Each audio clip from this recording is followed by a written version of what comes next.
Assalamualaikum teman-teman. Jumpa lagi pada pembelajaran hari ini. Nah teman-teman, hari ini kita akan belajar tentang kelipatan persekutuan terkecil atau yang biasa dikenal dengan KPK.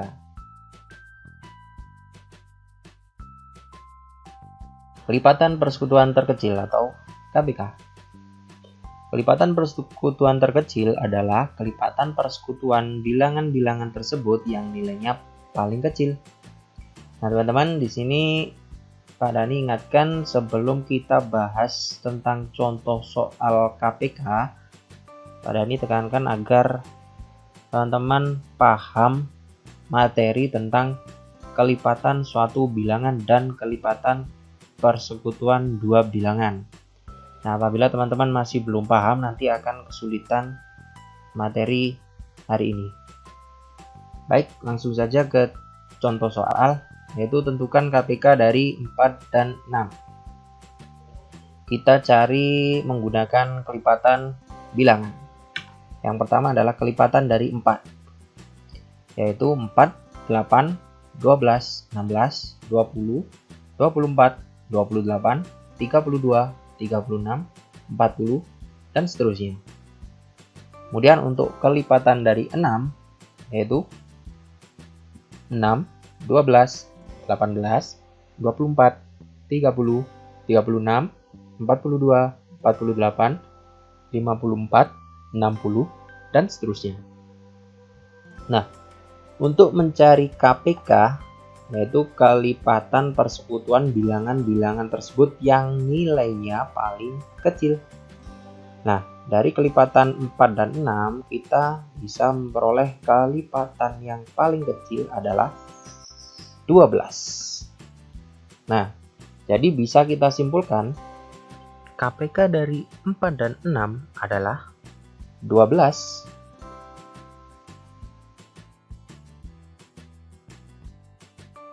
Nah teman-teman, selain dengan menggunakan kelipatan suatu bilangan, untuk mencari KPK kita juga bisa dengan faktorisasi prima, tentunya dengan cara pohon faktor. Nah, untuk yang perlu kita ingat jika kita mencari dengan pohon faktor, itu KPK bisa kita tentukan dengan mengalihkan semua faktorisasi prima yang ada. Dan jika ada faktor prima yang sama, pilih pangkat yang paling besar. Nah, jadi di sini teman-teman wajib hukumnya memahami materi tentang faktorisasi prima. Untuk lebih jelasnya, perhatikan contoh berikut. Tentukan KPK dari 4 dan 6. Soalnya sama seperti yang tadi, cuma ini bedanya kita menggunakan pohon faktor. Yang pertama, 4.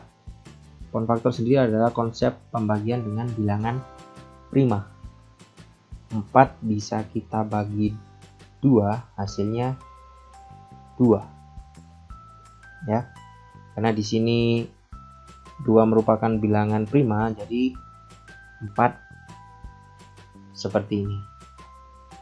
Kemudian yang 6. 6 bisa kita bagi 2, hasilnya 3. Nah, bisa kita tuliskan faktorisasi prima dari 4 adalah 2 dikali 2. Kita harus menyederhanakan faktorisasi ini jadi 2 pangkat 2. Kemudian faktorisasi prima dari 6 sama dengan 2 dikali 3. Nah, untuk menuliskan KPK dari 4 dan 6, nah teman-teman di sini harus mengalihkan semua faktorisasi prima yang ada. Jika ada yang sama, pilih pangkat yang terbesar. Tadi di sini kita fokusnya ke bentuk yang paling sederhana di sini ya, 2 pangkat 2 dan 2 dikali 3. Di sini 2-nya sama, kita pilih pangkat yang paling besar, yaitu 2 pangkat 2 dikali 3.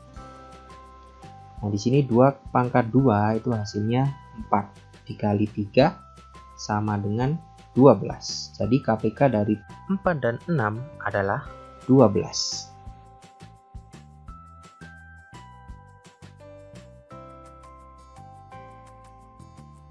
Contoh yang kedua, yaitu tentukan KPK dari 8 dan 12. Untuk yang pertama kita cari pohon faktor dari 8. 8 bisa kita bagi 2, hasilnya 4. 4 bisa kita bagi 2, hasilnya 2. Nah, kemudian kita cari pohon faktor dari 12. 12 bisa kita bagi 2, hasilnya 6. 6 bisa kita bagi lagi 2, hasilnya 3. Nah, yang perlu diingat ya teman-teman, di sini kalau kita menggunakan pohon faktor, yaitu bilangan yang kita lingkari ini merupakan bilangan prima dan tidak bisa dibagi lagi selain dengan angka 1 dan bilangan itu sendiri. Nah, jadi bisa kita tuliskan faktorisasi prima dari 8 yaitu 2 dikali 2 dikali 2. Kita sederhanakan jadi 2 pangkat 3. Kemudian faktorisasi prima dari 12 yaitu 2 dikali 2 dikali 3. Kita tulis dalam bentuk sederhana jadi 2 pangkat 2 dikali 3.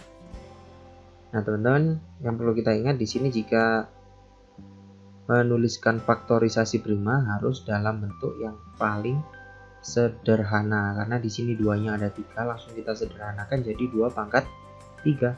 Kemudian di sini 2 kali 2 dikali 3, 2-nya ada 2. Kita sederhanakan jadi 2 pangkat 2.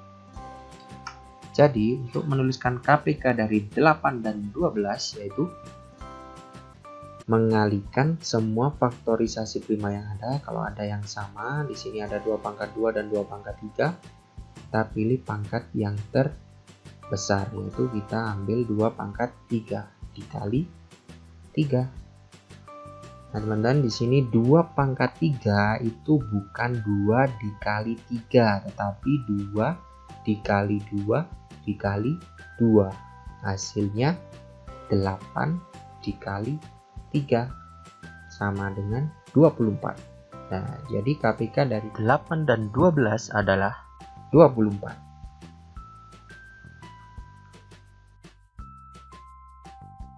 Kita masuk ke contoh berikutnya. Di sini Pak Dhani memberikan beberapa contoh agar teman-teman bisa lebih memahami mencari kelipatan persekutuan terkecil atau KPK dengan menggunakan pohon faktor. Sambil kita ingat-ingat bagaimana cara menuliskan faktorisasi prima. Kita cari yang pertama yaitu pohon faktor dari 18. 18 bisa kita bagi 2, hasilnya 9. Kemudian bisa kita bagi lagi 3, hasilnya 3.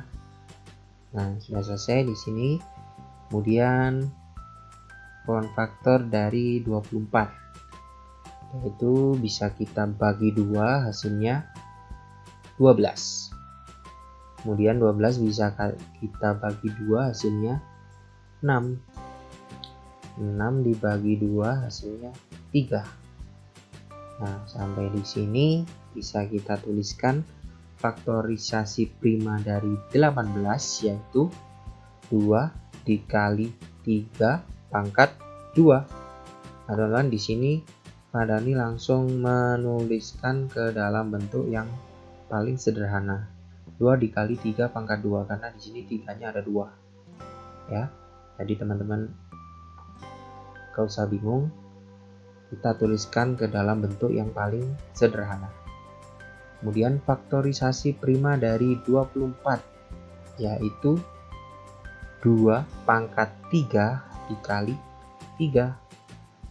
Ya, paham ya teman-teman, karena di sini 2-nya ada 3, langsung pada dituliskan 2 pangkat 3 dikali 3. Nah, kemudian untuk KPK dari 18 dan 24 yaitu Nah, karena di sini ada yang sama, kita berarti pilih pangkat yang paling besar, yaitu 2 pangkat 3 dikali 3 pangkat 2. 2 pangkat 3 hasilnya 8. 3 pangkat 2 hasilnya 9. Nah, di sini ya, 3 pangkat 2 itu artinya 3 dikali 3, bukan 3 dikali 2. Nah, nanti biasanya teman-teman salahnya di sini. Ya, 3 pangkat 2 itu 3 dikali 3 hasilnya 9. 8 dikali 9 hasilnya 72. Jadi KPK dari 18 dan 24 adalah 72. Nah, teman-teman, sampai di sini kira-kira teman-teman sudah paham atau masih bingung? Jika teman-teman masih bingung, teman-teman bisa mengulang kembali dari awal, kita pahami pelan-pelan agar bisa menentukan KPK menggunakan pohon faktor. Nah, Dani punya beberapa latihan soal yang bisa kalian kerjakan. Jika ada pertanyaan, nanti kalian bisa menuliskan pada kolom komentar. Tentukan kelipatan persekutuan terkecil atau KPK dari 15 dan 18, 18 dan 20, 26 dan 52, 30 dan 50. Nah, selamat mengerjakan.